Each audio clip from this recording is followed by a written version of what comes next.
সময় কতটা নিষ্ঠুর দেখছেন। এই দিনের গত বছরের রোজা শেষ করে ঈদের সলাত পরিবার এবং বন্ধু বান্ধবের সাথে সলাত আদায় করছি, ঈদের জামাত আদায় করছি, কিন্তু আজকে দেখেন আজকে পরিবেশটা কত নিষ্ঠুর বা দুনিয়া কত স্বার্থপর।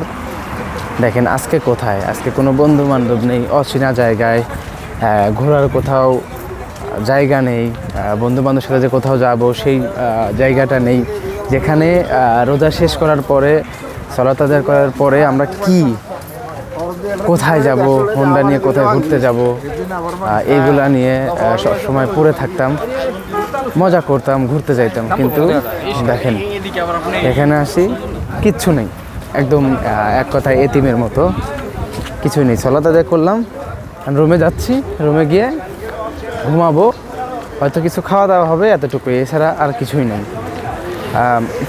আসলে সময় থাকতে আসলে মজা এগুলো করে নিতে হয়, কারণ বড় হবার পরে যখন আপনার কাঁধে দায়িত্ব আসবে তখন পরিস্থিতি এরকম থাকবে না।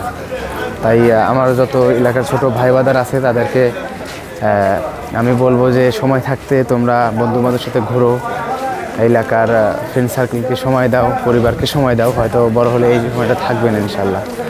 সো যাই হোক, সবাইকে জানাই ঈদ মোবারক, ঈদ মোবারক, ঈদ মোবারক। ভালো থাকো, আসসালামু আলাইকুম, ভালো থাকবেন সবাই।